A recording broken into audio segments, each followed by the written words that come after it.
Oke, kita akan mulai. Tidak berlambat waktu. Judul khotbahnya adalah To Be Sons of God.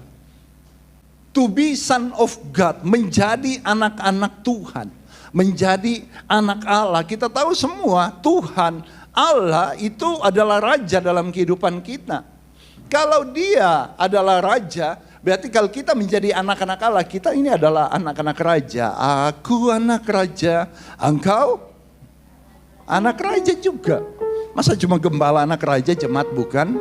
Haleluya. Jadi kalau gembalamu anak raja, jemaat juga anak raja. Kalau suamimu anak raja, istrimu juga anak raja. Amin. Kalau papa, mama anak raja, anak-anak itu adalah anak raja. Berarti membentuk keluarga kerajaan Allah di bumi. Tepuk tangan untuk sang raja. Haleluya. Oke, lanjut. Ya, Galatia 3 ayat 26. Jadi ketika kita menjadi anak-anak Allah, itu bukan secara biologis. Ya, kenapa? Karena Allah kita kan Allah yang tidak bisa menikah. Beda dengan kita semua ya. Kita masih bisa kawin, masih bisa punya keturunan. Tetapi Allah Tuhan yang kita sembah itu adalah Allah yang tidak bisa menikah. Kenapa? Karena dia adalah kurios. Ya. Dia adalah sesuatu yang paling baik. One is the best. Nah, begitu ya. Pak Gem sejago bahasa Inggris. Tapi masih lebih jago bahasa Mengondo. Iya. Jadi yang dimaksud anak Allah di Galatia 3 ayat 26 itu jelas sekali dikatakan. Kita baca sama-sama. 2, 3. Sebab kamu semua adalah anak-anak Allah. Karena apa? Ya, iman. Karena iman di dalam Yesus Kristus membuat kita menjadi anak-anak Allah. Membuat kita to be sons of God. Dulunya kita kan anak-anak kerajaan kegelapan. Dikatakan anak-anak gampangan. Tetapi hanya iman di dalam Yesus Kristus Tuhan membuat kita, posisi kita dipindahkan. Ya, dipindahkan. Kalau kata dipindahkan kurang pas ya untuk menggambarkan posisi kita sebagai anak-anak gampangan. Tiba-tiba dipindahkan menjadi anak-anak Allah itu kurang pas. Kenapa? Biasanya dipindahkan itu bisa mengandung makna derajatnya sama. Misalnya saya di sini, ya, kemudian saya dipindahkan, saya ada posisi saya di kiri, kemudian saya dipindahkan di sebelah kanan, kan posisinya derajatnya sama. Bisa aja derajatnya lebih di bawah. Tetapi kalau bicara kita, status kita menjadi anak-anak Allah, derajat kita diangkat jauh lebih tinggi daripada anak-anak gampangan. Wow. Dulunya hidup kita kacau. Tetapi karena ada Yesus Kristus dan kita punya iman, membuat kita mengalami pemulihan dan derajat kita diangkat tinggi. Haleluya. Kasih tahu kiri kanan, derajatmu di atas, men. Ya, saya bisa katakan engkau high class di hadapan Tuhan. Jadi marilah bersikap sebagai orang-orang yang punya derajat tinggi di hadapan Tuhan. Haleluya. Kalau kita punya sikap itu, berarti kita meresponi apa yang Tuhan kerjakan dalam kehidupan kita. Saya paling gak suka bicara anak-anak Allah, kemudian ketika menghadapi masalah ngeper. Ya, mengalami masalah ngeper artinya begini. Ketika mengalami masalah, mengalami persoalan, wow, welcome Mr. Chen. Ya, puji Tuhan, tepuk tangan untuk Tuhan Yesus. Ni hao ma. Ya, cuma itu yang kita tahu. Sese. Ban-ban kamsia. Jadi ketika anak-anak Allah menghadapi masalah, hadapilah dengan derajat sebagai anak Allah. Amin. Jangan hadapi masalah dengan derajat sebagai anak-anak gampangan. Jangan. Jadi ketika masalah persoalan ada, hadapilah dengan kepala yang tegak. Mantap, amin. Hadapi masalah. Ya, coba tunjuk begini itu masalah. Mana itu masalah semua? Jangan tunjuk sebelah kiri kanan. Ya, tunjuk ke depan, jangan tunjuk ke Pak Gem. Pak Gem kok sumber masalah, jangan. Tunjuk di mana? Oh, tunjuk di bawah, Jo. Tunjuk di bawah, kan aman di bawah. Masalah hadapi.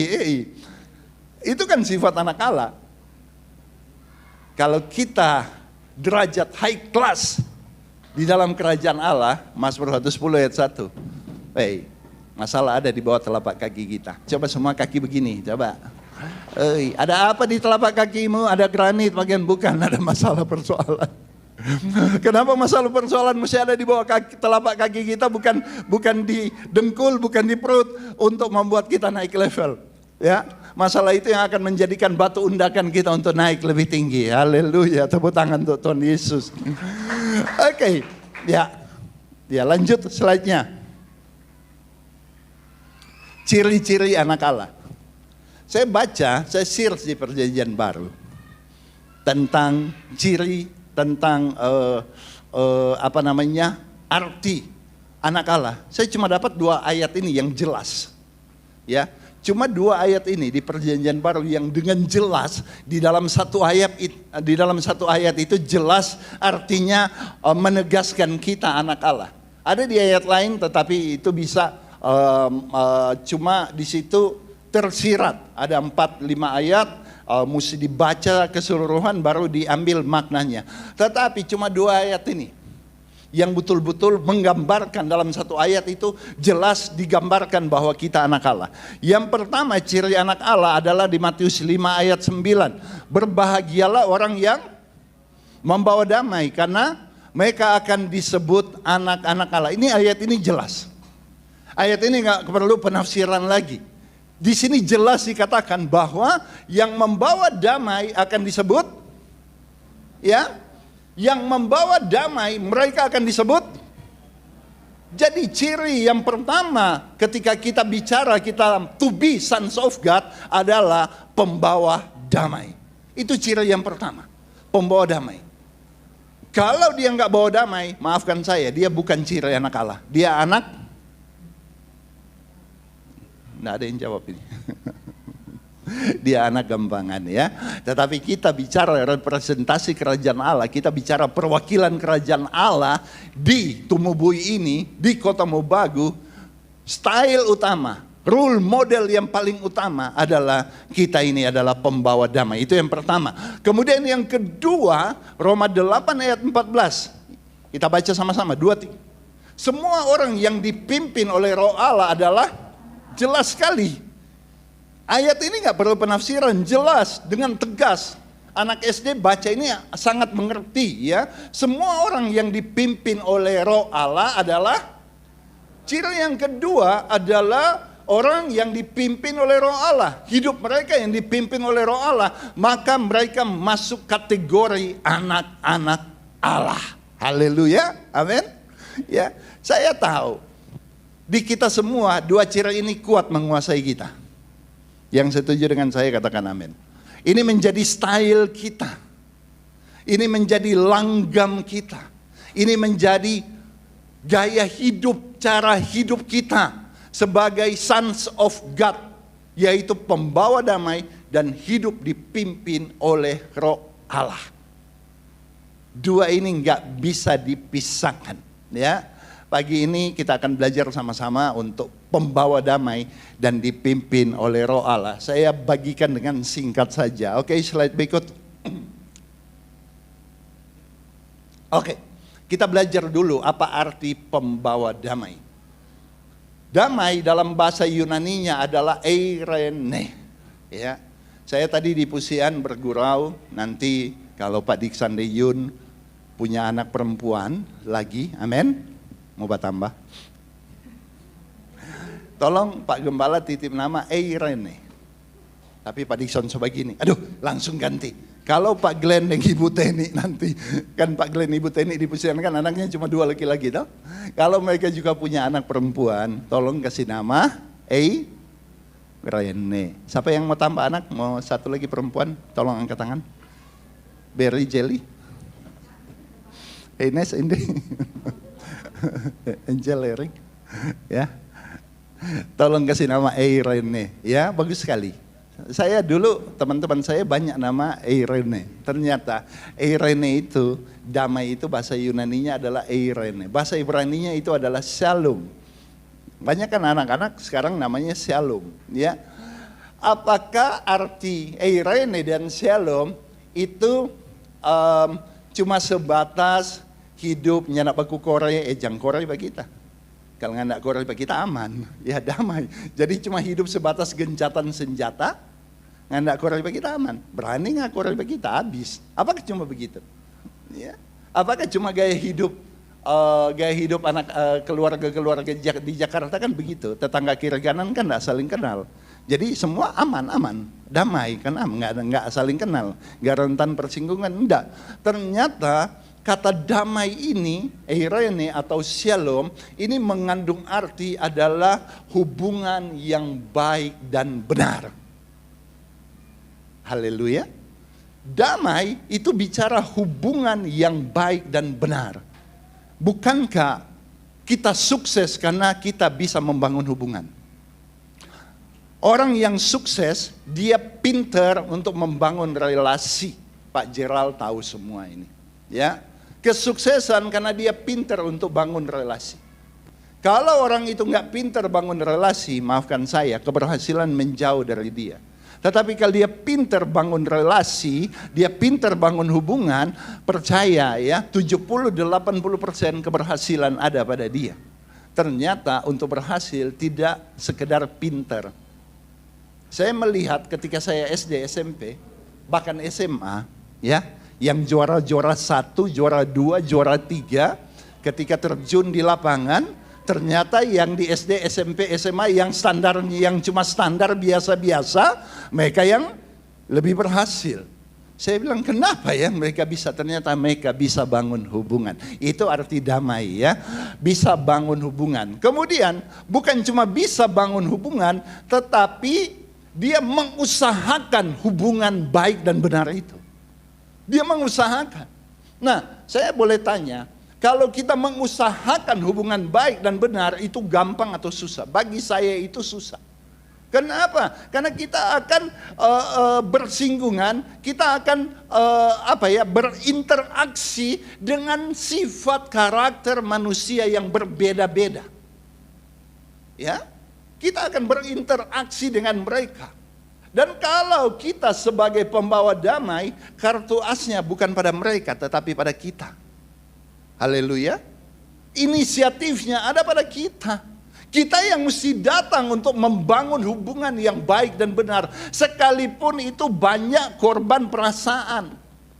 Sekalipun ada harga yang harus kita bayar. Mungkin kita akan dicuekin, mungkin kita akan disusere ya, bahasa Manado ya, disusere karena yang kita mau membangun hubungan damai itu suka menyunyere, nah begitulah. Tapi kita mesti siap itu. Ya. Menyosiru. Kita mesti siap itu.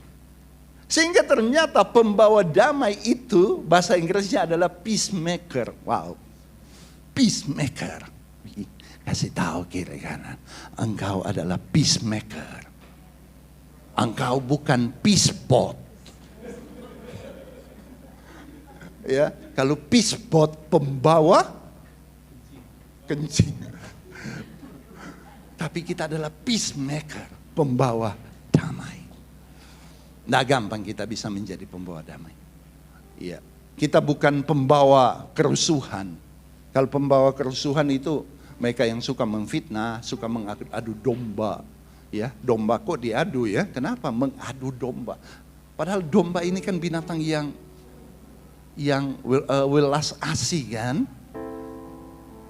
Mana lebih baik, domba atau kambing? Domba kan?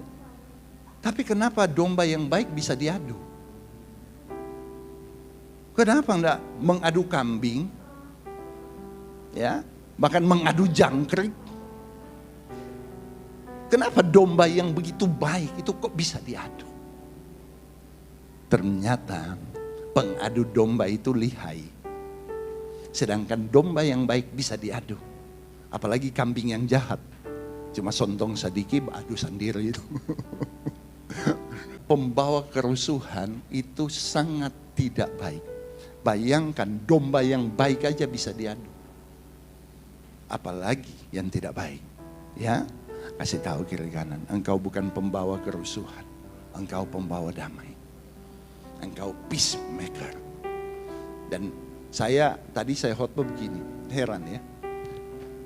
Pengusaha banyak terkenal, pengusaha tambang. Semalam anak saya MC di Yadika. Karena yang menikah itu salah satu pengusaha tambang. Banyak sekali yang hadir. Wali kota, wakil wali kota, anggota dewan katanya ada kurang lebih 10 yang hadir. Belum MP Camat, belum MP Sangadi ada 15. Belum orang-orang, pokoknya orang-orang terkenal di kota ini hadir di Yadika. Ya, saya bilang, mereka sangat terkenal. Sebutan pengusaha. Pengusaha sukses, pengusaha tambang, pengusaha retail, pengusaha segala macam. Tapi pernahkah kita dengar ada orang yang terkenal karena dia pengusaha damai? Halo? Adakah kita dengar? Misalnya Vincent terkenal karena dia pengusaha damai. Tidak pernah ada kan? Pernahkah kita baca orang yang masuk buku rekod itu karena dia pengusaha damai? Tidak pernah. Berarti saya mesti kasih tahu, ya, bicara keinginan dunia, ya, mereka tidak suka damai. Amin. Hanya warga kerajaan Allah yang suka damai. Kenapa? Karena bicara dunia telah dikuasai oleh sistem daripada setan. Dan saya katakan di dalam setan tidak ada kedamaian. Adakah setan yang suka damai? Nanti Vincent ganti tokonya, toko setan damai. Astaga. Tidak ada. Ya. Kalau kita ke mana itu? Lewat Sulawesi Tengah, itu banyak desa yang bagus sekali. Ada desa namanya Sukadamai. Iya toh? Desa Sukadamai. Iya. Itu sebenarnya mengadopsi gaya hidup anak-anak kerajaan. Mestinya kalau kita lagi buka gereja Bethel Indonesia, kita mesti kasih nama gereja Bethel Indonesia Sukadamai. Bukan cuma suka makmur, ya, atau suka makan, tetapi suka damai. Sangat luar biasa. Kalau kita sendiri, ya, kalau kita saat ini yang hadir, kemudian nanti kita disebut sana loh. Mereka yang datang ibadah di GBI Rock Tumubui Kota Bagung, mereka ini pengusaha damai. Amin. Tepuk tangan untuk para pengusaha damai. Kasih tahu kiri kanan, engkau pengusaha damai. Wow, pengusaha damai mukanya penuh dengan damai. Ya, coba lihat kan, muka semua damai, ya. Sekalipun mungkin minggu depan banyak tunggakan yang mau kasih lunas, tapi tetap damai, ya. Amin, haleluya. Terus, ya, 4 hal ciri pembawa damai.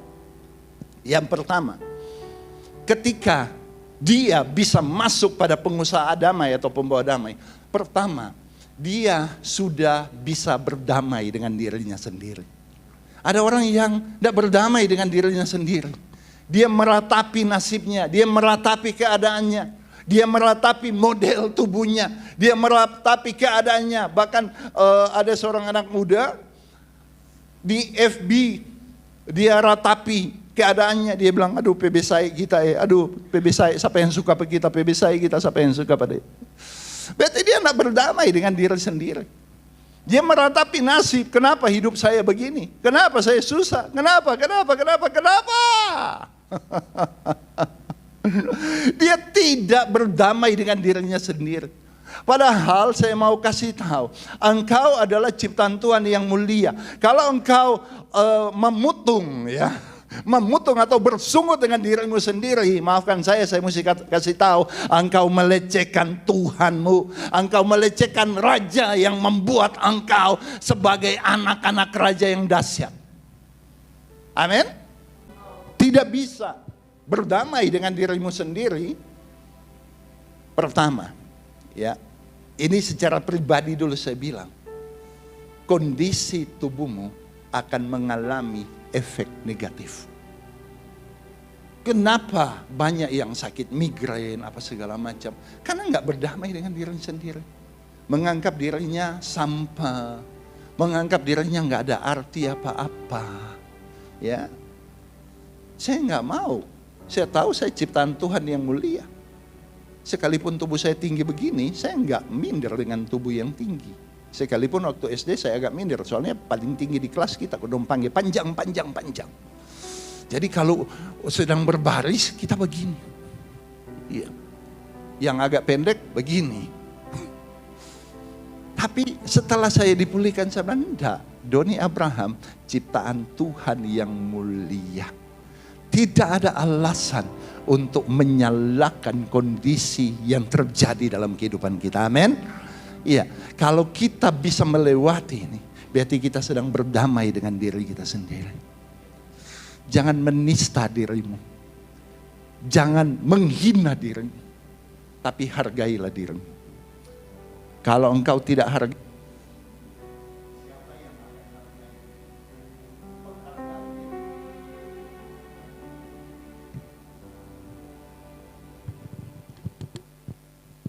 diri kita dimulai dari kita sendiri, harus menghargai diri kita. Amin. Oke, level yang kedua, kalau engkau bisa berdamai dengan dirimu sendiri, maka engkau bisa berdamai dengan Tuhan. Kalau engkau bisa berdamai dengan Tuhan, maka engkau bisa masuk ke level selanjutnya.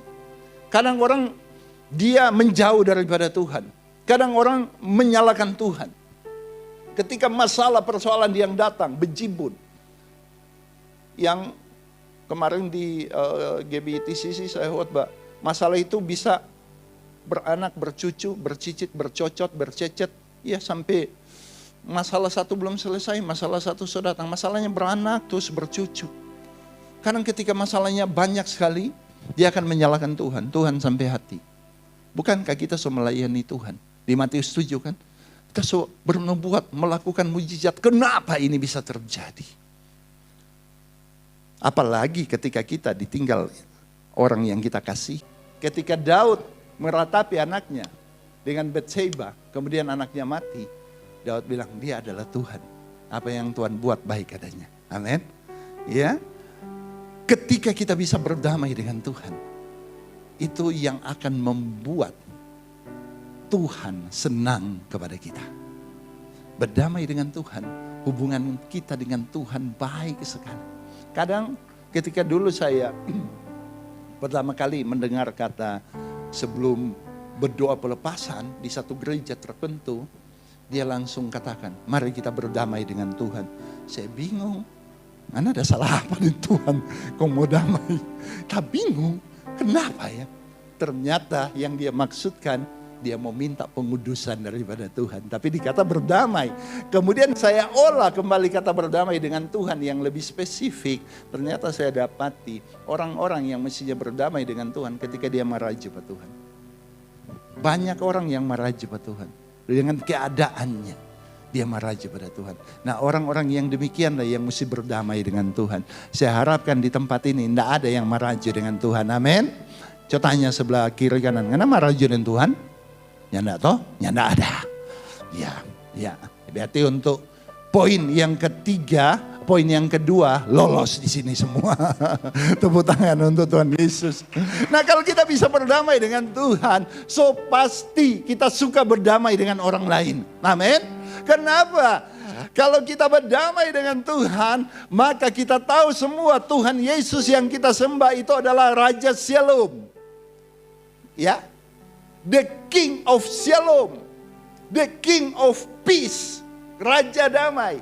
Jadi ketika kita berdamai dengan dia, kita bangun hubungan intim dengan dia, maka kekuatan damai sejahtera daripada Tuhan akan menguasai kita. Sehingga hati kita penuh dengan damai. Kalau hati kita penuh dengan damai, maka hati yang penuh dengan damai kita bisa tularkan kepada orang lain. Membuat kita suka berdamai dengan mereka. Amin. Jadi coba lihat, kalau orang nggak suka berdamai dengan orang lain, ada sesuatu yang salah dalam pribadinya. Ada sesuatu yang salah dalam latar belakangnya. Mungkin dia mengalami krisis identitas. Dia mengalami apa yang disebut dengan trauma masa lalu. Sehingga dia suka menyalahkan diri sendiri. Membuat dia untuk membangun hubungan intim dengan Tuhan susah sekali. Sehingga dia nggak bisa berdamai dengan orang lain. Jadi coba kita lihat, kalau memang orang yang sesedikit baklai dengan orang lain, sesedikit baklai dengan tetangga, aduh begini, aduh jangan salahkan dia. Coba telusuri dulu latar belakangnya. Saya melihat biasanya orang ketika mengalami luka batin, biasanya produknya begitu. Dia nggak bisa untuk berdamai dengan orang lain. Dia menjadi troublemaker. Di mana-mana dia sumber masalah. Kenapa? Karena ada latar belakang yang masih mentrauma dia, yang masih menguasai memorinya, sehingga untuk damai itu susah. Nah, ini mesti masuk dalam pelayanan pelepasan. Mesti dilepaskan ini. Sehingga betul-betul damai itu, Raja Damai memerintah dalam kehidupannya. Nah, kalau dia suka berdamai dengan orang lain, pastinya dia suka mendamaikan orang yang sedang bertikai. Saya boleh tanya di sini, siapa yang pernah mendamaikan orang yang bakalai? Coba. Ya, Pak Nando polisi kan, apalagi. Saya bersaksi. Kesaksian ini jemaat-jemaat lama sudah banyak kali dengar.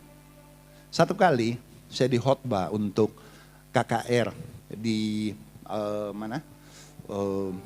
di Buminyiur, di GPDI Buminyiur. Itu bukan tengah minggu, itu kalau nggak salah itu hari Rabu. KKR dan ibadah, ya, termasuk ibadah rayon di situ, dewasa muda sekumpul di situ. Saya ingat sekali. Kemudian ketika saya turun dari Paris, ya, di terminal Paris, di pangkalan Paris, di Boulevard, saya dijemput dengan sepeda motor. Yang jemput saya, ketua dewasa muda gereja itu. Tetapi dia preman Karombasan yang so bertobat. Kami pernah sama-sama pelayanan penginjilan ke Toli-Toli, kemudian kami satu kamar, ketika dia buka baju saya kaget. Di sini tato perempuan. Kepala perempuan. Di sini tato kaki seribu. Panjang. Memang tuh kaki seribu warna merah biru, ya. Yang lebih parah di belakang tato salib. Besar lebih tato salib. Dari sini kemudian sini. Ya. Di kiri daripada salib itu dia tulis hell. Di kanan dia tulis heaven. Saya baca, jago bro petato. Dia bilang ini masa lalu, ya. Ternyata dia cak kodop anak buah di Karombasan. Singkat cerita dia sudah bertobat. Dia sudah jadi ketua dewasa muda di gereja itu. Kemudian dia jemput saya pakai motor. Ketika dia bawa, saya udah, Tuhan tolong tutup bungkus dengan darah anak domba Allah. Di Boulevard di dekat hotel Quality itu kan nggak boleh belok kanan. Mau tembus Rio kan nggak boleh belok kanan, ada tanda larangan. Dia belok situ. Saya bilang, bro nggak boleh tanda larangan. Biasa kok. Tolong Tuhan, tolong. Betul. Ketika naik Pakoa, belok ke Buminyiur, landai begini, memang dia laju. Wah, kita bonceng.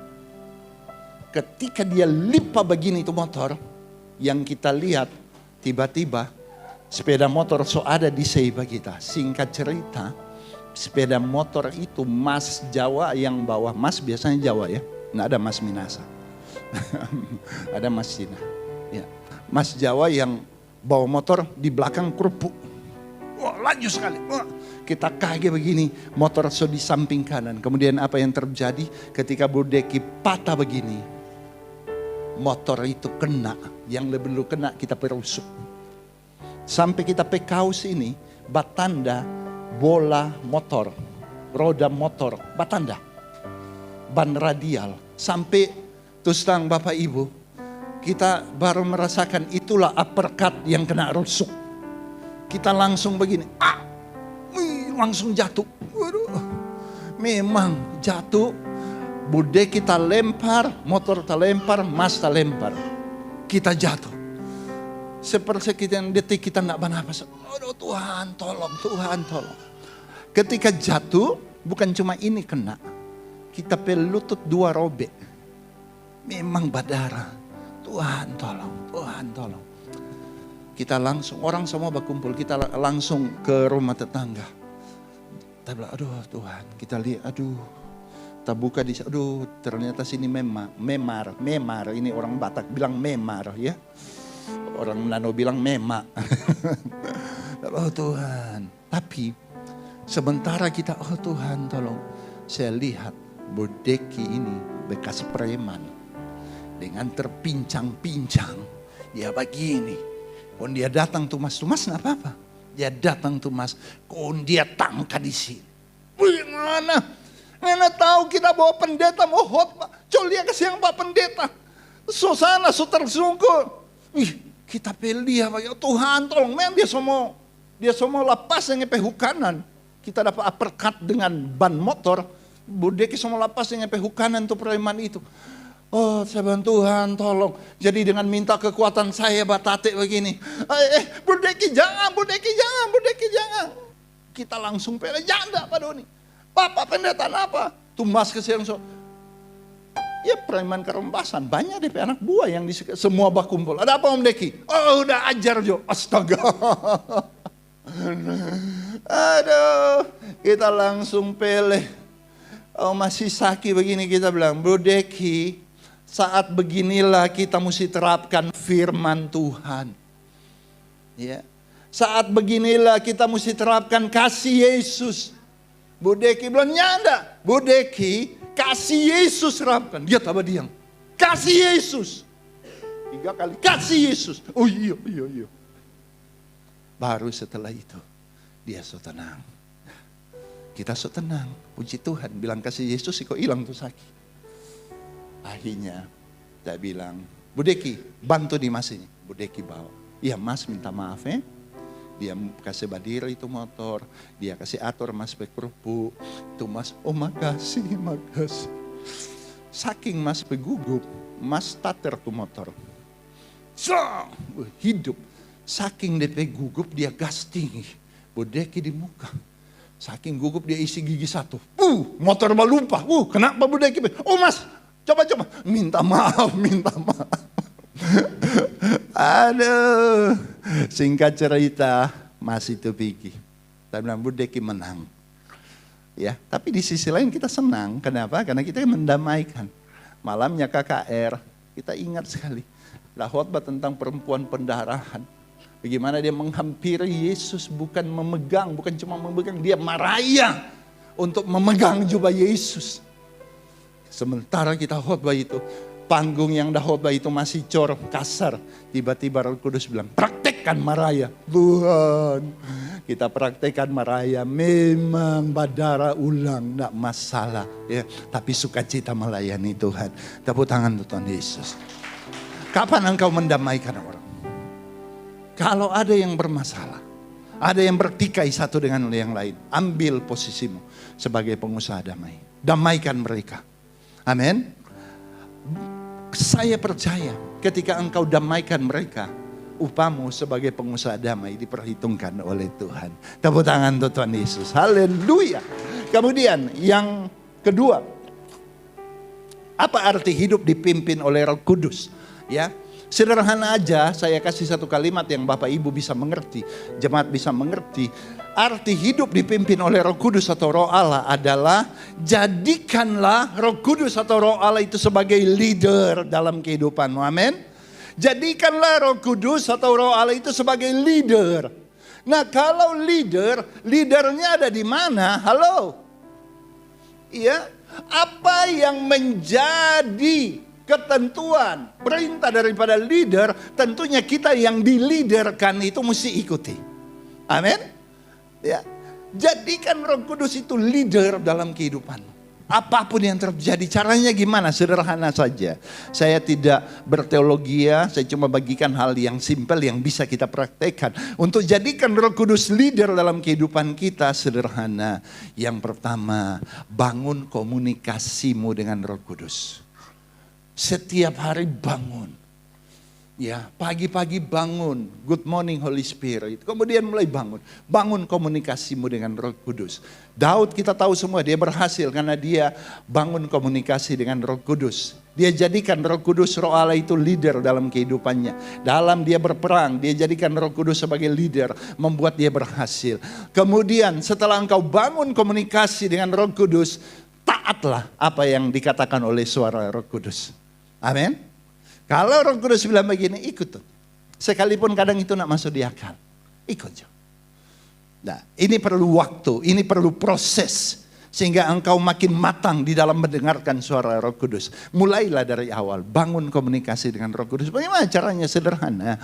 Setiap engkau bangun pagi, engkau doa, Roh Kudus tolong saya, mampukan saya, Roh Kudus tolong. Ketika di dalam kehidupan sehari-hari engkau menghadapi pekerjaan, engkau katakan, Roh Kudus tolong saya, mampukan saya. Saya percaya, Roh Kudus tidak pelit untuk menolong engkau. Kasih tahu kiri kanan, Roh Kudus tidak pelit untuk menolong engkau.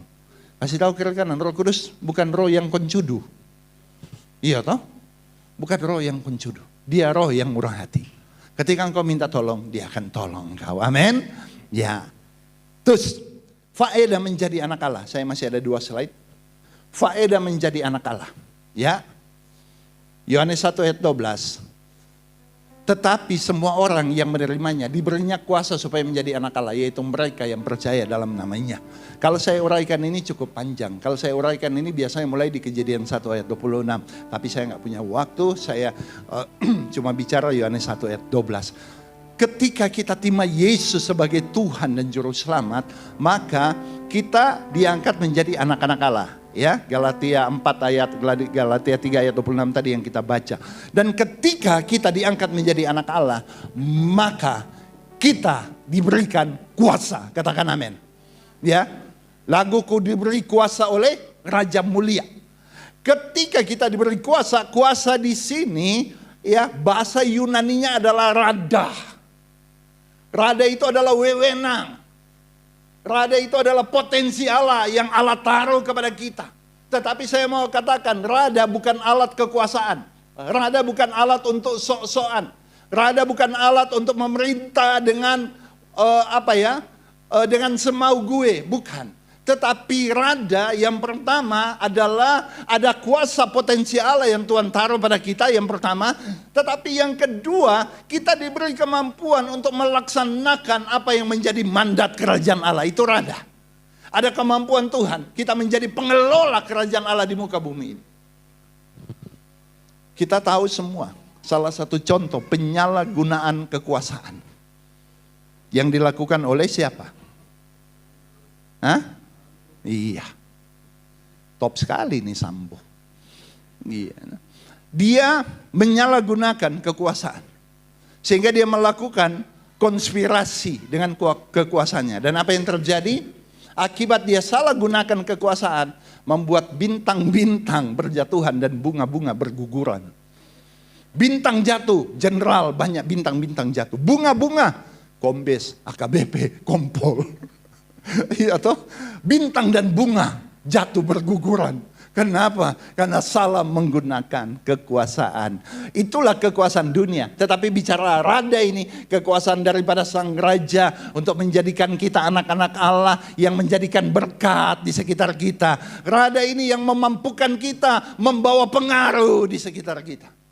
Sehingga keberadaan kita itu dirasakan seperti garam dan terang. Amin. Ya, garam itu tidak bisa dilihat kalau udah dilarutkan di makanan, tetapi bisa dirasakan. Itu garam itu. Saya ingat dulu ketika saya masih SD, nggak tahu kan, belum garam, belum modern seperti sekarang. Dulu masih garam batu. Ingat garam batu itu? Iya, cap gandum segi 4 begini, toh.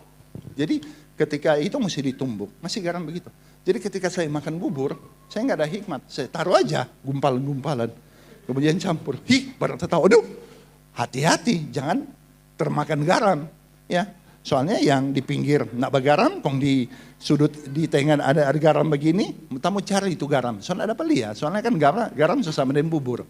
Iyalah, ya ternyata garam itu ketika dia sudah dilarutkan di makanan, dia sudah bersenyawa dan keberadaan nggak bisa dilihat, tapi bisa dirasakan. Anak Tuhan juga mesti begitu. Kalau kita garam dimanapun kita berada, kehadiran kita mesti dirasakan. Bisa membawa sesuatu yang enak. Garam kan fungsinya adalah membuat masakan enak. Amin. Ya. Tetapi terang itu bisa dilihat dan bisa dirasakan efeknya. Kenapa? Karena terang itu jelas, dia mengusir gelap. Apa arti gelap? Kondisi yang tidak ada terang, itu disebut gelap. Iya toh? Nah, ketika gelap itu mesti sirna ketika terang itu ada. Jadi banyak kali saya khotbah begini, ketika ruangan ini lampunya dipadamkan, kemudian saklarnya dihidupkan, terang menyala, terang tidak butuh kekuatan untuk mengusir gelap. Di mana terang menyala, gelap itu mesti sirna. Amin. Gelap itu mesti minggir. Tidak ada terang itu tiba-tiba ketika dihidupkan terang itu berperang dulu dengan gelap. Terang mengeluarkan jurus pedang. Ya, kiamsut. Kemudian dengan bersusah payah terang itu menang terhadap gelap. Kemudian dengan suka luka-luka gelap udah kita pergi baru ruangan itu terang. Enggak. Ketika saklar dihidupkan, ruangan yang gelap itu langsung menyala. Amin. Ya sama. Ketika kita ada dimanapun, keberadaan kita itu sudah membawa pengaruh di sekitar kita. Haleluya. Tepuk tangan untuk Tuhan Yesus. Slide terakhir. Faedah menjadi anak Allah banyak sekali, tapi saya kasih 2 aja. Wahyu 5 ayat 10. Kita baca semua 2, 3. Siap-siap yang melayani meja. Kita baca Wahyu 5 ayat 10. 2, 3. Dan engkau, sama-sama 2, 3. Dan engkau telah membuat mereka menjadi suatu kerajaan dan menjadi imam-imam bagi Allah kita. Dan mereka akan memerintah sebagai raja di bumi. Pertanyaannya, siapa mereka? Saya. Siapa lagi mereka? Mereka itu adalah anak-anak Allah. Wow. Mereka itu adalah anak-anak kerajaan. Mereka itu adalah anak-anak raja. Pada nantinya gelap. Ketika waktu Tuhan sudah terjadi di muka bumi ini. Anak-anak Allah akan memerintah sebagai raja di muka bumi ini. Waktunya kelak kapan? Itu waktunya Tuhan. Ketika dia datang mendirikan kerajaan 1000 tahun damai di muka bumi. Maka yang akan memerintah adalah kita semua sebagai anak-anak Allah dan anak-anak raja. Amin. Nanti Heines akan memerintah di Bitung. Ya, Oni akan memerintah di Senindian. Nando di Pangian. Mayfrey di Dumoka. Gina di Manado Tua, Bunaken, luar biasa. Ya, entah di posisi manapun, yang penting kita memerintah. Ketika kita memerintah nanti, kita nggak perlu mobil, nggak perlu pesawat, nggak perlu kapal cepat untuk datang ke lokasi itu. Kenapa? Karena kita sudah memakai tubuh kemuliaan. Bangkit berdiri semua, tepuk tangan untuk Raja kita yang luar biasa. Katakan haleluya.